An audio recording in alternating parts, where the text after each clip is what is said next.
Hello everyone. क्या आपने कभी सोचा है कि हमारे शरीर की सबसे छोटी इकाई कैसी दिखती है? एक ऐसी दुनिया जो इतनी छोटी है कि हम उसे आंखों से देख भी नहीं सकते, लेकिन उसी पर टिका है पूरा जीवन। आज हम उसी माइक्रोस्कोपिक दुनिया में जाने वाले हैं, जहां हर छोटा सा सेल एक पूरे सिस्टम की तरह से काम करता है। तो चलिए स्टार्ट करते हैं cell structure and function chapter को।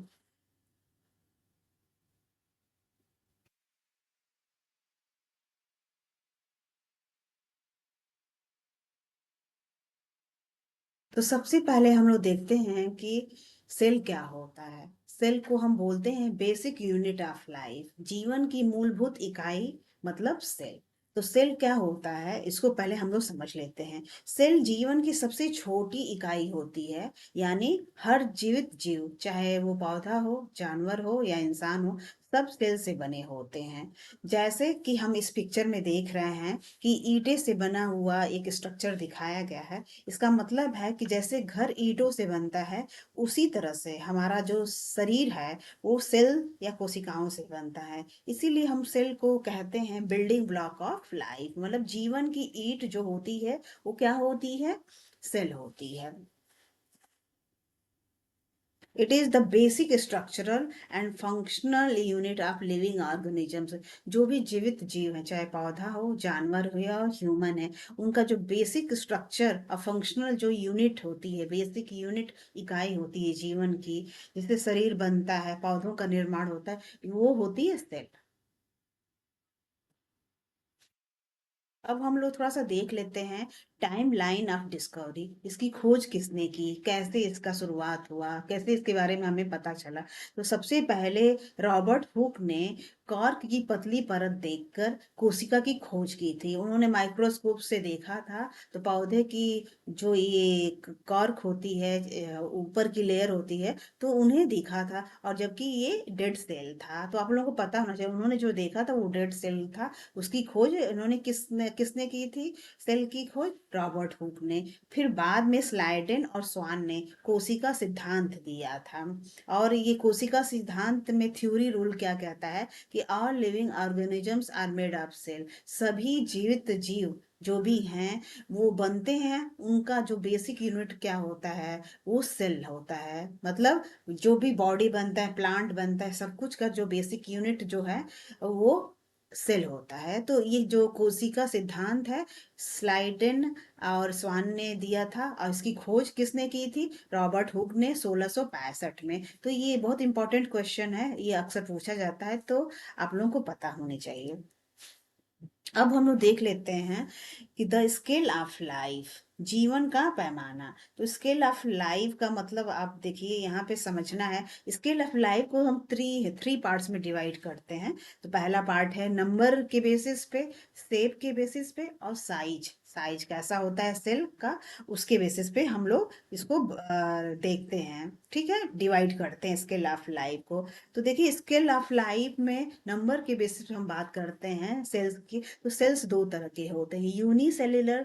अगर कई सारे जीव होते हैं जो एक सेल से बने होते हैं, जैसे अमीबा। अमीबा कैसा होता है? यूनिसेल्युलर होता है। तो जीव दो तरह के हो सकते हैं, जो यूनिसेल्युलर हो जैसे अमीबा, और मल्टी सेल्युलर मतलब बहुकोशिकीय, ऐसे जीव जो बहुत सारे सेल से मिलके बने होते हैं, उनको हम बोलते हैं मल्टी सेल्युलर। जैसे फॉर एग्जांपल हम ह्यूमन जो होते हैं, एक सेल से नहीं बल्कि मेनी सेल से हमारा बॉडी बन के तैयार होता है। तो ये इस तरह हमने देखा कि नंबर के बेसिस पे दो तरह से हम डिवाइड कर सकते हैं स्केल ऑफ लाइफ को।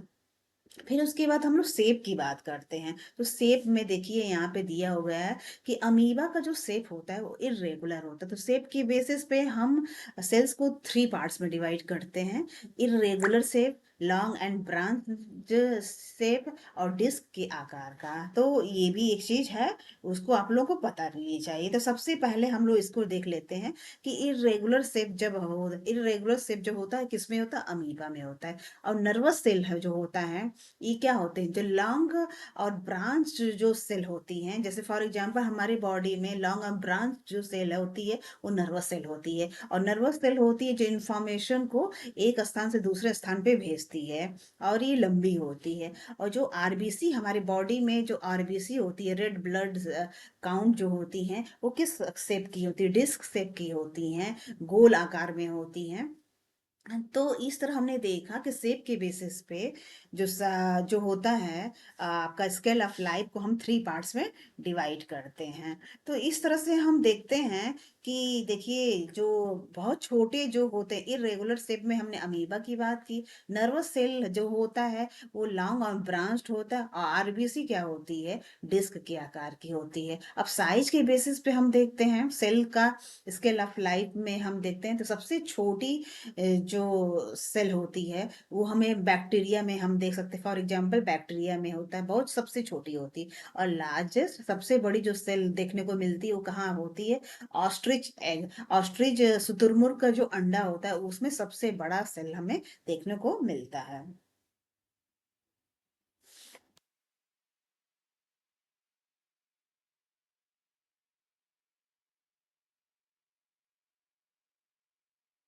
देख रहे हैं कि इस तरह हम लोग देख रहे हैं कि स्केल ऑफ लाइफ वो क्रम है जिसमें जीवों और उसकी संरचनाओं को उनके साइज, नंबर और शेप के आधार पर छोटे से बड़े स्तर तक व्यवस्थित किया जाता है। क्योंकि हमने देखा कि नंबर के बेसिस पे जब हमने देखा, तो एक यूनिसेलुलर सेल के बारे में हमने डिस्कस किया, फिर मल्टी सेलुलर में ह्यूमंस आ जाते हैं, फिर शेप की बात की तो इरेगुलर शेप आया, फिर लॉन्ग एंड ब्रांच सेल की हमने बात की थी, फिर डिस्क आकार के जो आरबीसी होते हैं उनकी डिस्कस। और साइज में जब हमने बात की तो स्मॉलेस्ट साइज की जो सेल हमें देखने को मिलती है वो बैक्टीरिया में मिलती है, और लार्जेस्ट सेल जो मिलती है वो ऑस्ट्रिच एग में मिलती है। तो इस तरह से स्केल ऑफ लाइफ क्या है? एक क्रम है जिसमें जीवों और उनकी संरचनाओं को उनके साइज, नंबर और शेप के आधार पर छोटे से बड़े क्रम में व्यवस्थित किया जाता है।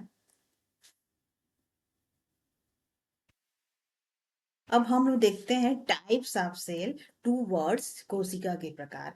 तो देखिए इसमें क्या है, टू टाइप्स के जो सेल होते हैं उसमें है, पहला है प्रोकैरियोटिक कोशिका, और एक दूसरा है यूकैरियोटिक कोशिका। तो इसमें देखिए सबसे पहले हम लोग समझ लेते हैं प्रोकैरियोटिक कोशिका के बारे में। इसमें क्या होता है? नो ट्रू न्यूक्लियस, इसमें जो वास्तविक केंद्रक नहीं, न्यूक्लियस नहीं होता है। नो मेम्ब्रेन बाउंड ऑर्गेनेल्स, इसमें क्या होता है? जो झिल्लीबद्ध अंगक होते हैं, ऑर्गेनेल्स होते हैं, नो मेम्ब्रेन बाउंड, उनके जो ऑर्गेनेल्स होते हैं वो मेम्ब्रेन से बंधे हुए नहीं रहते हैं। फॉर एग्जांपल, इस तरह के जो प्रोकैरियोटिक जो सेल होती है वो कहाँ पाई जाती, किस में पाई जाती है? बैक्टीरिया में पाई जाती है। और एक तरह से ये भी मैं आपको बता दूं, ये सिंपल और प्रिमिटिव सेल्स होते हैं। अब इनमें हमने अभी देखा कि ट्रू न्यूक्लियस नहीं होता है, और डीएनए एक खुले रीजन में पाया जाता है। देखिए यहाँ पे लिखा है कि अनकंटेंट डीएनए, यहाँ पे जो डीएनए है वो खुले रीजन में होता है, इसको न्यूक्लियोइड भी बोलते हैं। तो इसका स्ट्रक्चर, और हमने देख लिया कि जो स्ट्रक्चर जो होता है, सेल वॉल होता है इसके में, न्यूक्लियोइड होता है, न्यूक्लियोइड होता है, और इनका राइबोसोम्स भी होते हैं, माइटोकांड्रिया भी होते। देखिए यहाँ पे माइटोकांड्रिया है, अनकंटेंट डीएनए है, ठीक है। और देखिए, और इस तरह के जो सेल्स कहाँ पे बेसिकली हमें देखने को मिलते हैं? बैक्टीरिया में देखने को मिलते हैं, ठीक है। इनका फंक्शन क्या होता है?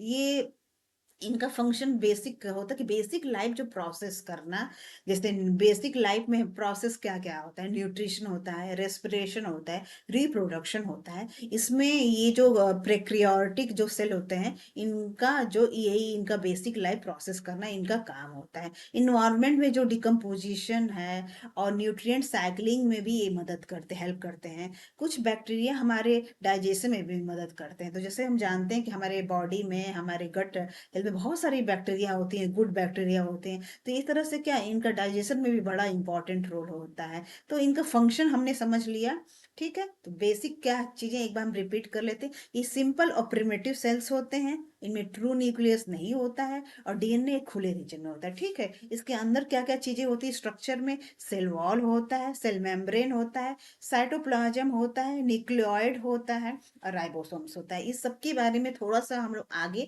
नेक्स्ट स्लाइड्स में पढ़ने वाले हैं। ये कहाँ, इनके एग्जांपल्स क्या क्या हैं? बैक्टीरिया है, इसका बेस्ट एग्जांपल है। इसका फंक्शन क्या होता है? बेसिक लाइफ प्रोसेस करना, जैसे न्यूट्रिशन, रेस्पिरेशन, रिप्रोडक्शन। इन्वायरमेंट में जो डिकम्पोजिशन होता है, न्यूट्रिएंट साइक्लिंग में भी ये हेल्प करते हैं। कुछ बैक्टीरिया हमारे डाइजेशन में भी हेल्प करते हैं। अब हम लोग दूसरे टाइप्स के जो सेल्स हैं, जैसे यूकैरियोटिक सेल है, इसके बारे में भी थोड़ा सा देख लेते हैं। तो ये क्या होता है, इसमें देखिए ये कॉम्प्लेक्स और एडवांस्ड सेल होते हैं। तो ये क्या था, प्रोकैरियोटिक था, ये बेसिक लेवल का सेल था। ठीक है, प्रिमिटिव सेल इसको इसलिए बोलते थे। ये क्या है, दूसरा वाला यूकैरियोटिक क्या है, ये कॉम्प्लेक्स और एडवांस सेल होते हैं। इनमें ट्रू न्यूक्लियस होता है, जैसे यहाँ पे लिखा है ट्रू न्यूक्लियस प्रेजेंट, इसमें होता है। अलग अलग ऑर्गेनेल्स क्लियरली प्रेजेंट होते हैं। तो ऑर्गेनेल्स आपके माइंड में आया होगा कि ऑर्गेनेल्स क्या होता है। ऑर्गेनेल्स देखिए, जैसे क्या होता है कि हम एग्जांपल की तरह समझ सकते हैं। जैसे कोई फैक्ट्री होती है तो उसमें जो वर्कर्स होते हैं और मशीन होती हैं, उसको हम एक तरह से क्या कर सकते हैं कि वो और उस फैक्ट्री के पार्ट हैं जो कि फैक्ट्री को चलाते हैं, क्योंकि वर्कर्स हैं, मशीन, उसी के बेसिस पे तो फैक्ट्री चलती है, वहाँ पे काम होता है।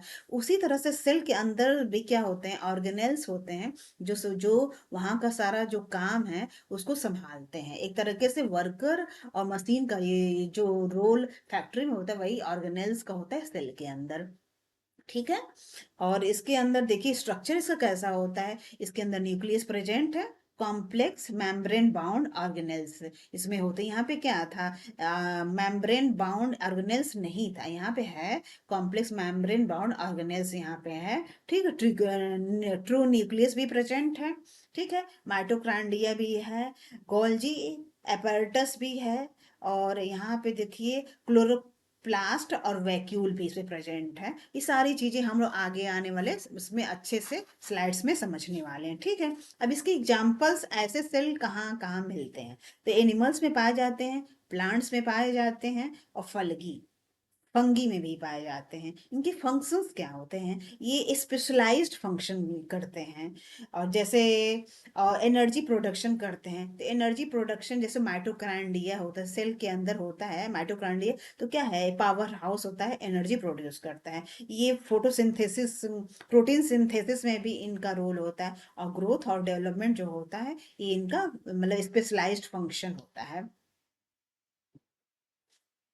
अब हम लोग देखेंगे कि थ्री कोर पार्ट्स, इसके सेल्स के जो होते हैं, तीन मुख्य भाग होते हैं। इनको हम लोग थोड़ा सा देखेंगे।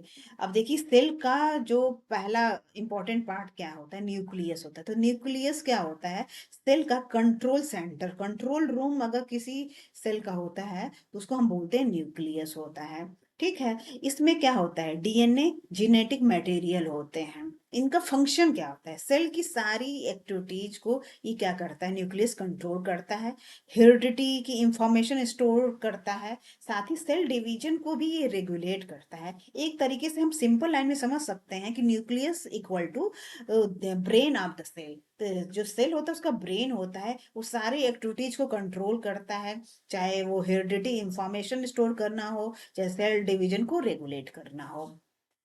अब हम दूसरे इसके इम्पोर्टेंट पार्ट है, जो दूसरा इम्पोर्टेंट पार्ट उसको देख लेते हैं, साइटोप्लाज्म। तो साइटोप्लाज्म क्या होता है, कोशिका द्रव्य होता है। इस कोशिका द्रव्य को हम क्या देखिए, एक जेली लाइक फ्लूइड होता है जो सेल के अंदर भरा होता है।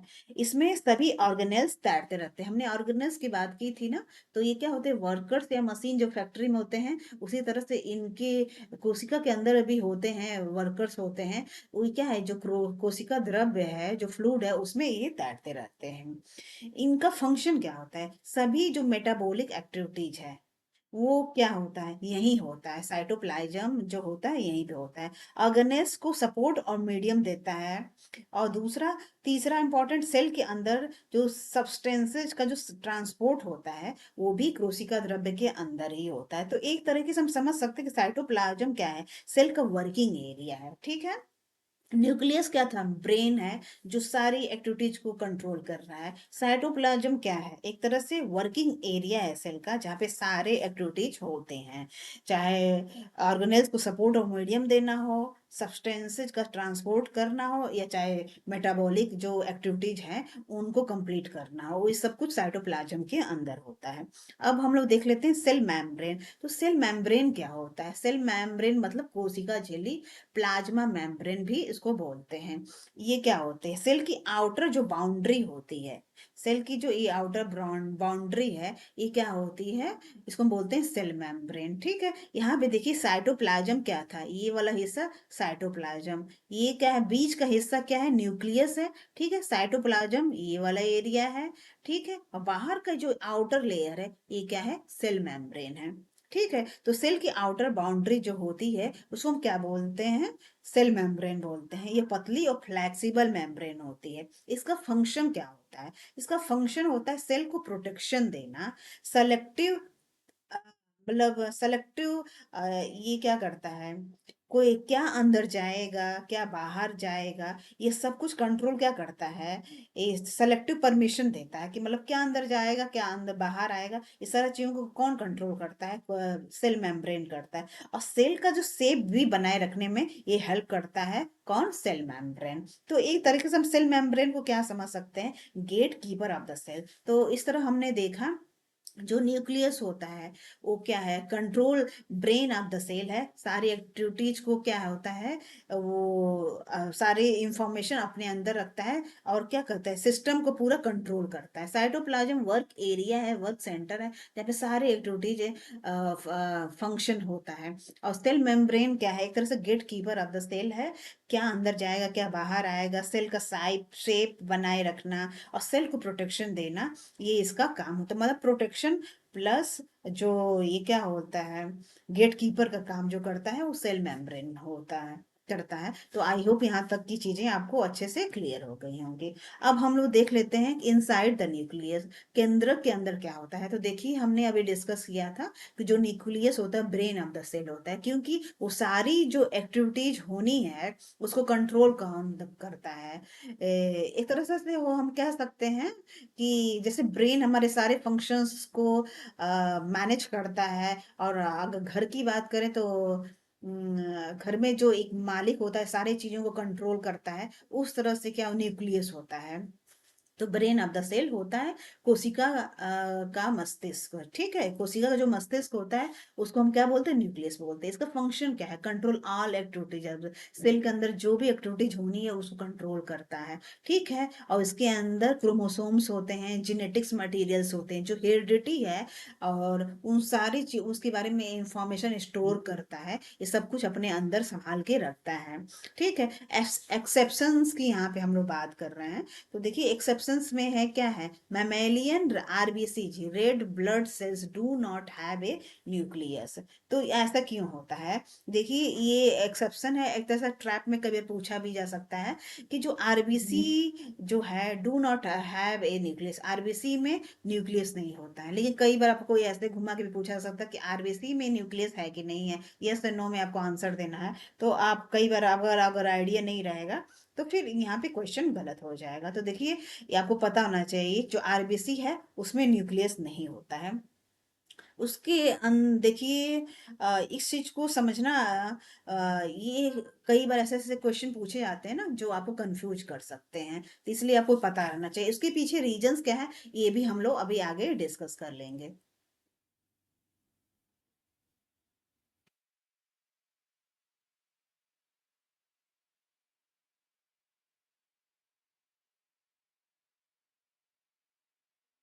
कहा था कि देखिए जो आरबीसी होते हैं वो उनका काम क्या होता है, थोड़ा सा से इसको भी समझ लेते हैं। तो आरबीसी क्या करता है, जो आरबीसी खुद जो होता है, जो आरबीसी का मतलब क्या होता है, आरबीसी एक तरह से क्या है, रेड ब्लड सेल होते हैं। इनका मुख्य काम क्या होता है, ऑक्सीजन ट्रांसपोर्ट करना होता है। और जो भी मैमल्स की आरबीसी में क्या है, मैमल्स लाइक ह्यूमन की आरबीसी में न्यूक्लियस नहीं होता है। उसके पीछे रीजंस ये है कि जो क्या होता है, जब न्यूक्लियस नहीं होता है तो वो बहुत अधिक हीमोग्लोबिन अपने अंदर स्टोर करके रख सकता है। और क्या होता है, इस तरह से क्या है कि एफिशिएंट ऑक्सीजन ट्रांसपोर्ट भी कर सकता है, कर सकता है। तो इसलिए जो ह्यूमंस जो हैं उनके आरबीसी में ये जो क्या बोलते हैं, न्यूक्लियस नहीं होता, तो आप लोगों को ये पता रहनी चाहिए। अब हम लोग देखते हैं कि द सेल फैक्ट्री, तो कोशिका कारखाना, इसका मतलब क्या है? पहले इस लाइन को हम समझते हैं। जैसे हम लोग फैक्ट्री में क्या होता है, बहुत सारे मशीन्स होते हैं, वर्कर्स होते हैं, वो पूरे काम को करते हैं, तभी सारे काम अच्छे से हो पाते हैं और फैक्ट्री आगे बढ़ पाती है। उसी तरह से क्या है, हमारे बॉडी में क्या है कि सेल भी फैक्ट्री की तरह से काम करते हैं। तो यही सारे जो फंक्शंस है, रेस्पिरेशन है, डाइजेशन है, जितनी भी सारी हमारी जो लाइफ जीने के लिए जो प्रोसेस होता है, उस वो किसके अंदर होता है? सेल के अंदर ही होता है। तो इसीलिए हम वो बोलते हैं द सेल फैक्ट्री, कोशिका कारखाना। और उसके अंदर हमारे जो सेल्स होते हैं उनके अंदर ऑर्गेनेल्स होते हैं, यही वो वर्कर्स होते हैं या मशीन्स होते हैं जो सारे जो प्रोसेस हैं उनको अंजाम देते हैं। अब इसके अंदर देखिए बहुत सारी चीजें होती हैं, तो उसको भी हम लोग देख लेते हैं। अब इसके अंदर देखिए माइटोकॉन्ड्रिया है, इसका काम क्या है? ये पावर हाउस होता है, और पावर हाउस है मतलब ऊर्जा ऊर्जा का उत्पादन करता है, ठीक है। अगर गोल्जी बॉडी है, ये क्या करता है? ये पैकेजिंग और डिस्ट्रीब्यूशन का काम करता है, गोल्जी बॉडी। फिर वैक्यूल क्या होता है? ये फूड और वाटर को क्या करता है? स्टोर करता है। और राइबोसोम्स जो होते हैं, प्रोटीन फैक्ट्री होती है, यहाँ पे प्रोटीन का सिंथेसिस, संश्लेषण होता है। तो ये सारी चीजें क्या है? एंडोप्ला एंडोप्लाज्मिक रेटिक्यूलम ये कहता है, ये एक तरह से परिवहन प्रणाली होती है जो कि ट्रांसपोर्ट सिस्टम का काम करता है। तो इस तरह से हम देख रहे हैं कि इस फैक्ट्री में, जो सेल फैक्ट्री, इसके अंदर चार पांच पार्ट्स हैं जो कि बहुत इंपॉर्टेंट रोल प्ले कर रहे हैं। पांच ऑर्गेनेल्स हैं जो कि पूरे सेल के फंक्शंस को अंजाम देते हैं, और ये सबका अलग अलग काम होता है, सबका अपना अपना अलग अलग एरिया है। जैसे माइटोकॉन्ड्रिया है, वो पावर हाउस का काम करता है, एनर्जी उत्पादन करता है। गोल्जी बॉडी जो है, ये पैकेजिंग और डिस्ट्रीब्यूशन का काम करता है। एंडोप्लाज्मिक रेक्टिकुलम जो होता है, ट्रांसपोर्ट सिस्टम का काम करता है। Storage of food and water का काम कौन करता है? वैक्यूल करता है। और जो राइबोसोम्स होते हैं, ये प्रोटीन सिंथेसिस का काम करते हैं। तो इस तरह से ये सारे ऑर्गेनेल्स मिलके जो सेल को एक फैक्ट्री की तरह से बनाते हैं, और उसके सारे जो फंक्शंस हैं उसको पूरा करते हैं।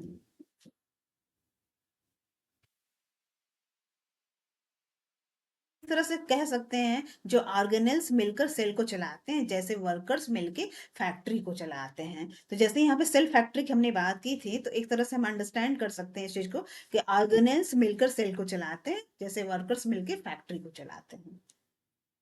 अब हम लोग बात करेंगे plant specific power, super powers, पादप कोशिकाओं, कोशिका की विशेषताएं। व्हाट एनिमल सेल्स लैक, जो जंतु कोशिका में नहीं होता है। तो देखियो, पौधों की जो कोशिका होती है, प्लांट सेल में कुछ ऐसी खास खूबियां होती हैं जो कि एनिमल सेल्स में नहीं मिलती हैं। इन्हें हम प्लांट स्पेसिफिक सुपर पावर्स भी कह सकते हैं। जैसे इनके में क्या होता है? क्लोरोप्लास्ट होता है, ये जो लवक होते हैं, या हरित लवक भी इनको बोलते हैं। तो उसमें क्या होता है? हरा, इसमें ऑर्गेनेल्स होता है जिसमें क्लोरोफिल होता है।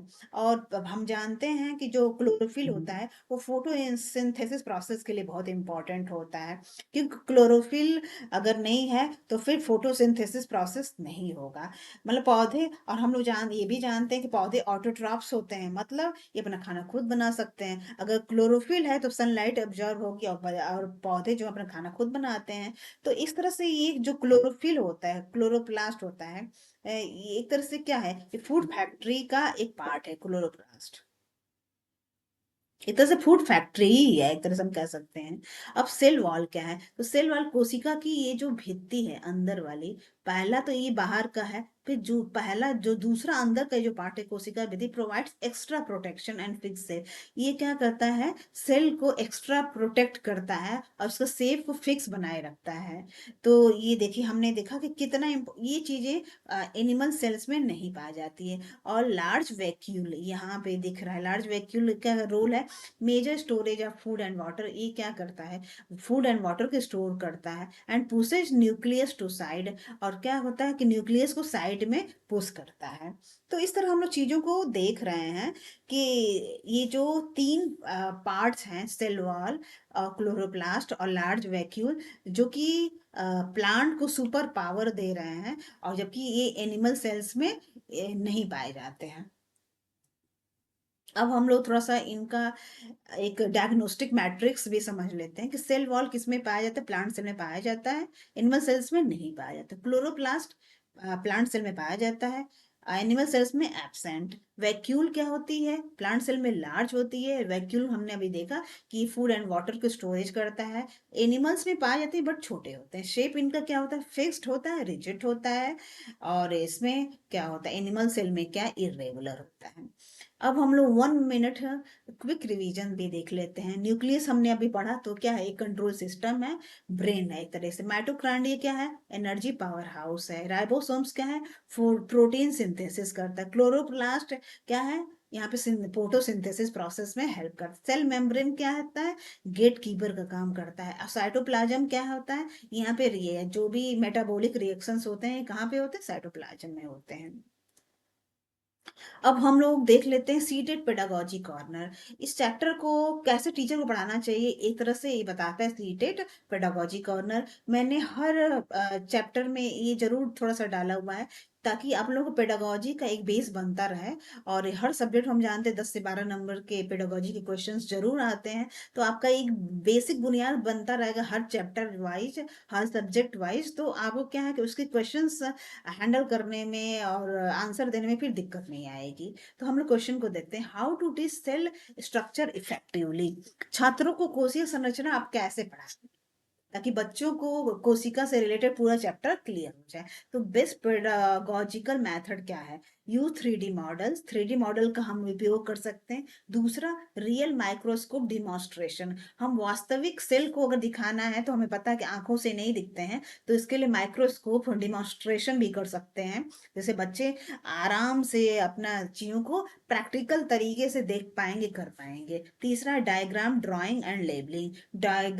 जब बच्चे ड्रॉ करेंगे उस पर लेबल करेंगे, तो जब क्या है इसमें बच्चे एक्टिविटी कर रहे हैं, तो हमने ये चीज समझना है कि पेडागोजी का मतलब होता है कि बच्चे इसमें एक्टिव हों, एक्टिविटी करके चीजों को सीखें, प्रैक्टिकल वे में चीजों को देखेंगे, ऑब्जर्व करेंगे, तो ये सबसे बेस्ट तरीका होता है। तो इसी चीज को यहाँ पे देखिए, ये डायरेक्ट सीटेड टिप में दिया गया, active observation is always preferred over passive reading in science pedagogy. Science pedagogy बताता है कि पैसिव रीडिंग का रोल अच्छा नहीं है, जबकि अगर बच्चा एक्टिव होकर ऑब्जर्व करेगा, चीजों को एक्टिविटी करके देखेगा, तो वो बेस्ट तरीका होता है पेडागोजी का, टीचर को विज्ञान को सिखाने में और समझाने में।